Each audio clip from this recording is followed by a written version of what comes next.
Welcome to the Postpartum Coach podcast, where we embrace our needs as moms, we learn to lead ourselves first, then our families, and where we create our own healing from the inside out to find our way to the work we were meant to do in this world.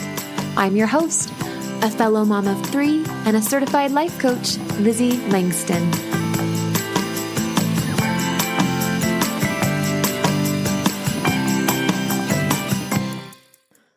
Hello, everybody.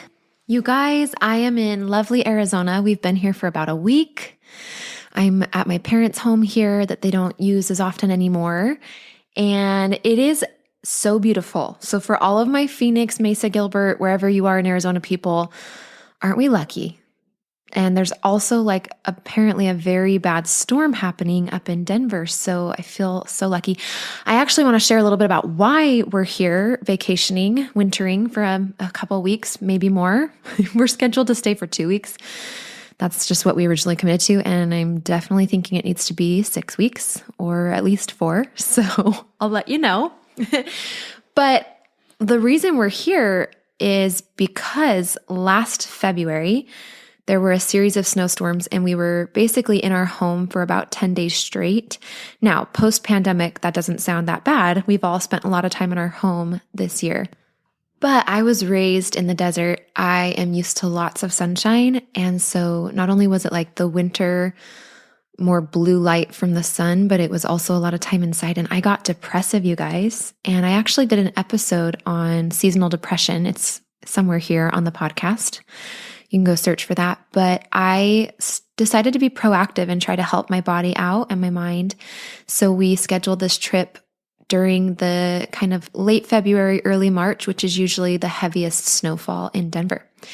And here we are. And I'm so proud of myself because I did that for me. So that actually brings me to today's lovely episode, which is all about connection with yourself and specifically connection with your body, because your body is half of you. There's your mind and then there's your body. I don't know if it's fair to say half and half because they're just so interconnected in ways that we don't even understand. But fostering a connection between the language of your mind, which is words, and the language of your body, which is sensation, and being able to capitalize and maximize on the connection you have to yourself by understanding both of those languages and being able to use them in a way that they relate to each other. The first time I was ever depressive was after the birth of my second child. I had never ever experienced really anxiety or depression other than maybe during midterms in college or something like that, more situational. But the first time I was unexplainably anxious and depressive was, like I said, after Roslyn, my second child. And at the time, I had a lot of hard feelings towards my extended family that lived in the area. Now, spoiler alert, it wasn't them, it was me, which is something we're about to talk about and explore. But my main thought at the time that actually not only caused me emotional pain and further isolated me into my depressiveness, but also created physical health challenges. Did you know that? Did you know your emotions can cause physical stuff? I'll tell you about it. The thought was, I'm not supported. They're not supporting me. I'm unsupported, which was really interesting. And I kind of thought this about my husband, but he kind of had a write-off in my mind because he was a student. He was still finishing his degree as a mechanical engineer at the university, ASU. So I really kind of had this energy. And frankly, it doesn't matter who the subject line of your thoughts is or are, okay? Because I want you to know that every thought that you think is really about you. So I was thinking, they're not supporting me, which really was, I'm not supporting me. I didn't know it at the time though, and I actually developed a cyst somewhere in my abdomen area that, in one of my organs. I don't know if it was in my ovaries or we don't know where it was, but because it had already burst by the time that I went into the ER and had them do an ultrasound. So they could see that it had burst and they suspected an infection was beginning. And so I got on antibiotics.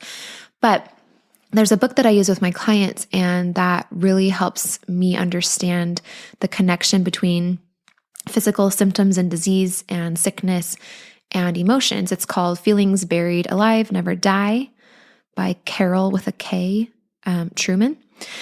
So I was looking in that book. That book was not in my library. It was a friend down the street who was kind of a yogi, Reiki kind of a lady, Val Randall. You know who you are. You're so awesome. And she lent me her book, Feelings Buried Alive Never Die. And I looked up the cyst or ulcer. I don't remember exactly what they told me that it had been. It was inside of my body, right? And the area that it was and the type of thing that it was, I looked that up in the book. And what it registered for, like the thought patterns and the emotions, is self-pity and feeling alone. And that was the first time in my life that I really kind of bent into this idea that emotions and physical symptoms totally go hand in hand, that everything that physically manifests does have an emotional foundation. Now there's more to that, and I think there are some exceptions, and really like the way that we walk, for example, if our hips are out, it's going to create pain. And I don't know that you can say that that's necessarily emotionally, but maybe. So anyway, that was a turning point in my journey towards healing, but I kind of just tucked it away and saved it for later. It was something that I didn't understand, and I really just had to focus on surviving and thriving as a mom with my little kids. So the point of me sharing that is that I had no clue that when I thought that other people were not supporting me, the real issue was that I was not supporting me. I was desperate for connection and for care of myself. And I genuinely had no idea that I could support myself.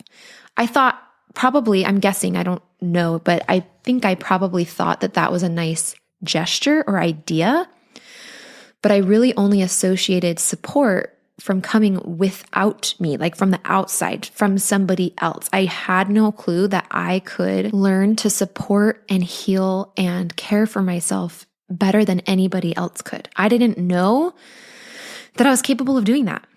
And I didn't know that I and my relationship with myself would be where healing was found in its truest, purest form, right? So are there other people that can help us heal? Absolutely. Are there other things that are at play besides emotions, like hormones? Yes, especially if you're exclusively breastfeeding. Estrogen and progesterone are low. So that, and can sometimes a medical approach be useful to help your mind and body? Yes, but none of those external things can address your healing and support your healing the way you can with a mind-body connection when you are connected to yourself. The most crucial thing, and I really want you to hear me on this, the most crucial thing that you can do postpartum for your healing and thriving is to develop a supportive, loving connection with yourself, mind and body. So in this episode, I'm going to share 3 reasons to connect with yourself. Like, I'm going to really help you buy into doing this because it's uncomfortable, and we're going to talk about that. And it doesn't come easily for all of us at the beginning. It's a journey back to yourself, because all growing up, we're taught to give and we're taught to serve and love others, which I am not saying that that is not what we want. And actually, we're going to find out through this episode that being more connected with yourself actually empowers and enables you to love and give so much more to other people. But a lot of times we try to do all those good Christian things without first fundamentally creating a connection with ourselves. And that's when we're really at risk for getting lost in the process, for becoming resentful, inauthentic, inflexible along the way. So like I said, I'm going to share 3 reasons to connect with yourself, and then the ways that you will create the connection will just come to you. And I didn't want to give you ideas or tell you, I am going to tell you a few ways that I like to connect with myself, just to kind of whet your brain as far as the ideas for you. But I really believe that the best way to come up with ways to connect with yourself is intuitively. And you will naturally do that once you have the reasons that I'm going to share with you today. All right, so before we dive into the reasons real quick, I'm going to just share a few things just to inspire. Maybe these are some things you already do, but a few ways that I love to connect with myself.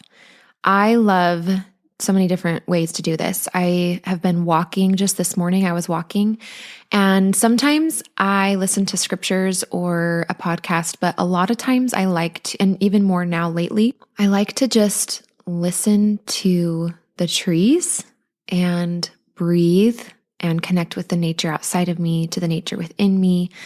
So much breathing. Just the breath has been with us since we were born, since we began.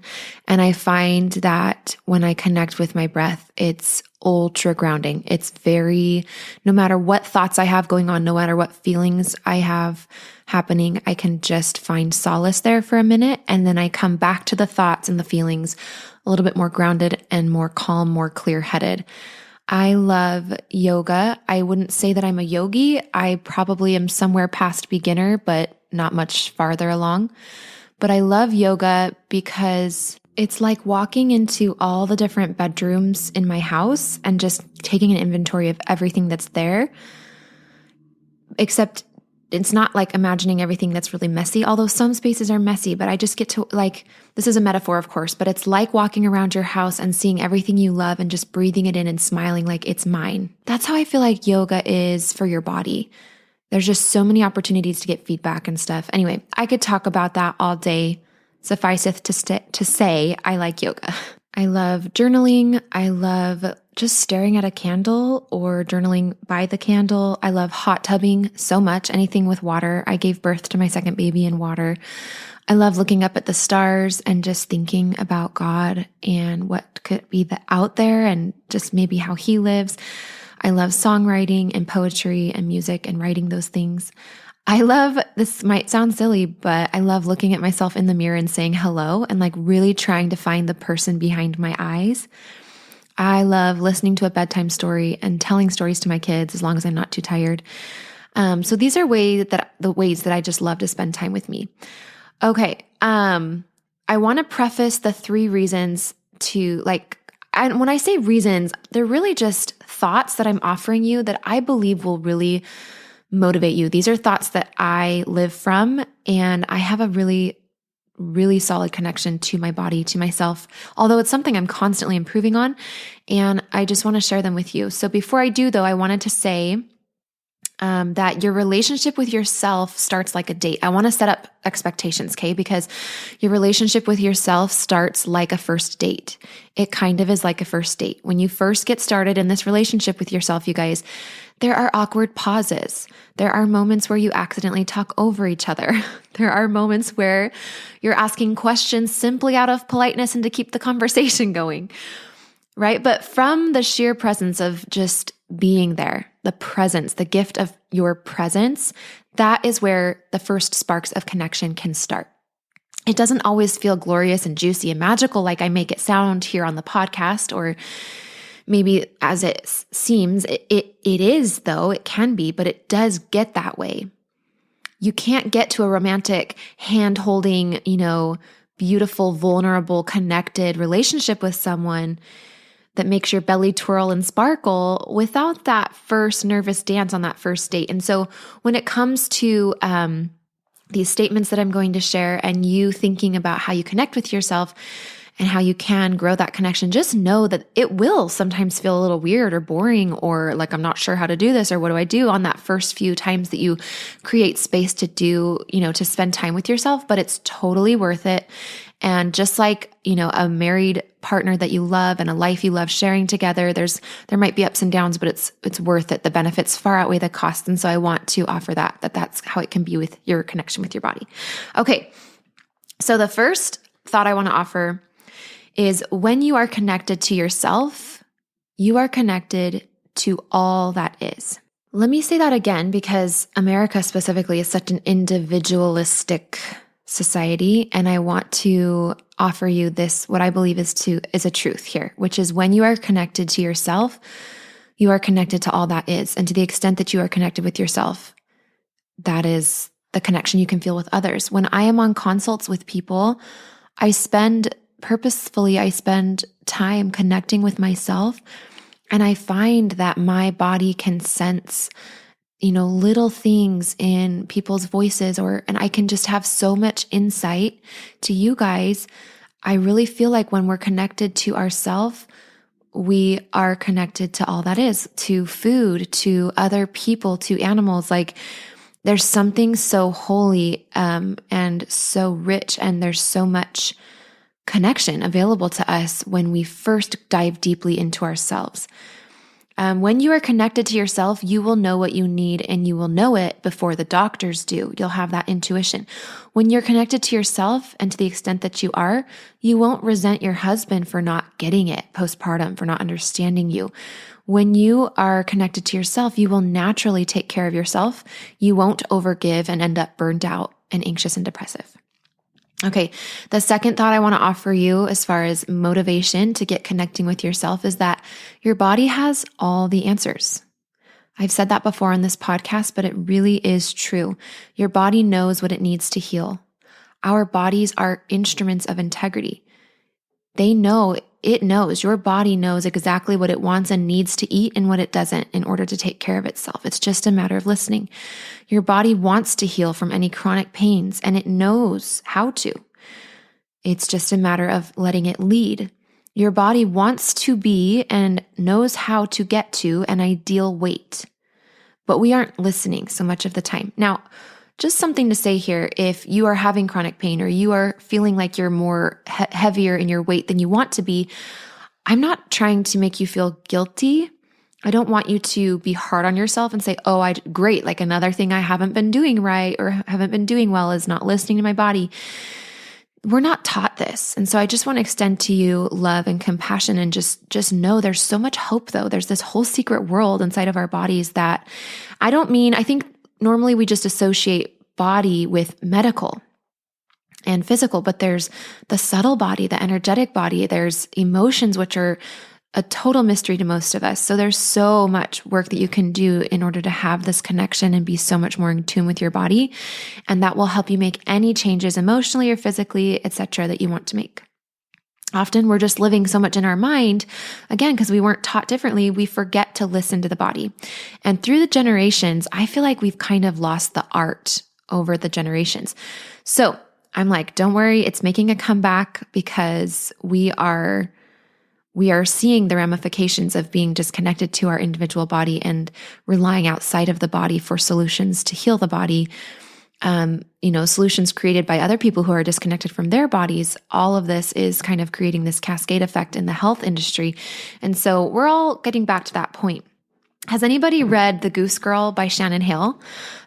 This is a favorite book of mine. I found it in college. I'm pretty sure it's technically like an adolescent read, but it's fictional and I adore it. It's so good. In that book, they talk about how long ago their ancestors used to know how to speak to animals, but over the years, people became more and more afraid of animals and more disconnected to them. And now the gift of animal speaking, as they call it in the book, is so much more rare. And I feel like this is true with body speaking. I feel like we, as a people, as a society, as a human race, we used to have the gift and understand body speaking. And it's something that we got really far away from over the generations. But in this generation, we're starting to see a return to the body. And I'm really grateful for that. And I can't wait to see where that takes us. Okay. And then the third thing I wanted to throw out here for you is a connection with your body is worth the wait and the effort. Google, let's talk about Google for a second. Google's awesome. You can have the answer you're looking for in the blink of an eye. But if you think about it, do you really feel a loving connection with the search engine Google? No. Like Google gives you your word and phrase really fast. You put something in really quick and you get something out really quick, moving on. Your body may not bring you your answers in the beginning lightning fast like Google. In fact, probably won't. You probably won't have the kind of connection with your body to start with where just from a quick sensation, you know that you're feeling fear, or you can tell that you ate too much, or you're too hungry, or you're hungry, right? These are things that over time you might figure out. But I want to give you hope and let you know that ultimately you can start to understand cravings, or you can start to understand the sensations that you get. For example, when I go to the my massage therapist, she puts magnesium on my feet and rubs it into my feet before she starts the massage every time. Magnesium was new to me. I mean, it's a nutrient that we need in our bodies, but I hadn't ever applied it to my body.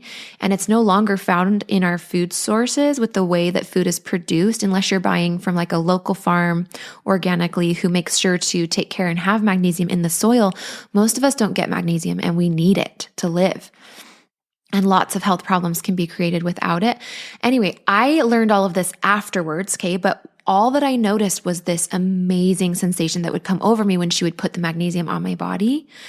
And later I started paying attention. I go see her every week, and time after time, I started realizing this was this really interesting, unique, special sensation when she'd put this magnesium on my body. And so I experimented, and I was like, maybe this is something that I need more of. And so I found a reputable source of magnesium that is actually absorbable. Ding, ding, ding. A lot of the pill form magnesium isn't actually very absorbable. So I have actually, okay, I have to put in a little plug. I have I don't have it. It's not my website. It's called livingthegoodlifenaturally.com. And if you buy any of their magnesium products and use the code Lizzie10, LIZZIE10, you get 10% off, which is basically like tax. You don't have to pay it. So anyway, that is where I bought my magnesium. Magnesium was from livingthegoodlifenaturally.com. Anyway, so long story short, I was able to sort of like supplement my body's magnesium supply first originally just through this sensation that my body would send me when she was putting magnesium on my feet. Later, I happened to have a couple other things I was sorting out. I got a blood panel done from my functional healthcare practitioner, and it showed that I was short on magnesium. And so I had effectively listened to my body's sensations and been able to give myself more magnesium all before I knew that I really was short on magnesium. So this is the relationship you can start to develop. And it really is just a game of guess and check, but you have to hold the space for the awkwardness and the guessing, right? But just like a relationship, it's so worth it. One last little example I wanted to put out there is like a relationship with a horse. I don't know about you guys, but I grew up every summer going to Idaho and riding horses. Wyoming and Idaho is where my cousins lived, my aunts lived. And I fell in love with, I never really was that great of a cowgirl and a horsewoman, but I just love the horse and human relationship. And when you are first getting to know a horse, for example, the horse can't talk to you, right? So you have to start to just read its eyes, read its movements. Does it flinch if you use that brush versus the other brush? When you tighten the saddle around its belly this tight, does it, kind of grunt or grumble or neigh or whatever? And just through these tiny little things here and there, you can start to understand how the horse is feeling. Then maybe when you're riding the horse, just by the way it's galloping, after a while, you can feel when he's getting tired, or when he wants to go home and all of that, or when he's hungry, even just by the way that he feels under your body when you're riding the horse. And so I want you to know that this really is how intuitive and how quickly you can receive feedback from your body. And it's a magical experience, just like when you have a horse, for example, or maybe substitute any animal that you feel really close to. Maybe it's a dog. Just like you have that unspoken relationship where you guys almost move as one being because you're so tight with each other and you know each other's dislikes and likes. And maybe, you can just feel almost what your animal is feeling. That is really how it can be with your body. The fulfillment that you'd feel. How would your life change if your relationship with your body was that close? How would you eat differently, do you think? What might you change about your diet? Or does this make you curious? I hope it does. I hope it makes you curious to listen and be really close to your body and see what you find while you're eating or whatever else you're doing. How would you hold your kids, or would you hold your kids? I know one thing my body started to tell me over time, and I'm glad I listened, but it took me a while to listen, was my 3-year-old's too heavy for me to hold on my hip anymore without hurting my back, like really doing some damage to my whole back and hip lineup. So, how would you make a bedtime routine? Would you, are you really listening to your body and starting to get off electronics and clean up your environment and lay low and wind down when your body wants to? Or are you kind of muscling through fatigue and then expecting your body to just be able to fall asleep all on its own, even though you've had lights on and phones in front of your face for an hour, right? Who would you be? I want you to just consider, who would you be with a close relationship with your body? And on that note, I want to invite you to something really special and amazing that's happening over here at Lizzie Langston Coaching. I am starting a group, and I'm going to let the flow of things determine how big or how small it is. But for now, there's about a half a dozen women that are in, and they've joined, they've paid. And I want to tell you about it just in case you want to come do this work with us. So if you are needing reinforcement and support and some know-how and some accountability in reestablishing a relationship with yourself so that you can bypass anxiety and depression in your motherhood, I want to invite you to join us. Okay. I'm running a group coaching. It's just it's like a group cohort. We're starting April 2nd. And we'll go for 3 months. Every Friday at 10 a.m. Mountain Standard Time, we're going to be meeting and getting coaching on anything. Anything is game. I am here to support you guys. I do have a process that I take people through, but in the group setting, I'm going to be guiding that. There's going to be course videos that will be at your disposal that you can kind of use to study throughout the 3 months. But the main core of what you're getting is coaching with me in a group setting. I really believe that your coaching is her coaching is your coaching. All of us together, we are sisters and we are interconnected. And so we actually are so similar. And that's one of the things I'm the most excited about with group coaching is after 2 years of coaching women one-on-one and hearing many of you guys feel like, am I the only one? Am I going crazy? This is such a beautiful opportunity to be validated and understand and really feel the relief, which is healing in and of itself, of knowing that you're not the only one, that you are not fundamentally broken. It's not like something's wrong with you. This is really common. There is no confusion to unwellness. There is always a reason. It's just a matter of finding it. And that is my job, my calling, my passion, and my pursuit in my professional life. And that's what I love to do, is to help postpartum women and just moms in general. By the way, this group is open to all moms, not just postpartum, but to help you guys really get at the root of the stored emotion in your body and releasing it and getting that transmuted, changed to light and love so that you are on your way to healing, so that you are no longer bound in the low energies of anxiety and depressiveness. Shame, guilt, anxiety, and depression are all at the very lowest of lows. They take you feeling like you are the furthest from God. And I don't want, or you don't need to suffer like that endlessly. It is $1,000 for 3 months. You can join us. So come book a consult with me if you have any questions or hesitations. It's just LizzieLangston.com/consult. I give you a free 30 minutes to chat with me about group coaching. We start April 2nd. Okay. If for some reason, or if I fully expect, I've already had people be like, you know what, I don't even need to do a consult. I just want to pay you. I know I want in. I love your stuff. Just email me at LizzieLangston.com. So it's just LIZZIE at LIZZIE LAN as in Nancy, GSTON as in Nancy.com, Lizzie at LizzieLangston.com. And if you email that address and just say, hey, I want to join the group, my assistant Felicia will just get you an invoice and you will have your spot and be in. And we will start April 2nd, 10 a.m. Mountain Standard. If you have any interest in joining the group but have any questions, again, you can hop on a consult or you can just email me and my assistant or I will get back to you and give you any answers that you need.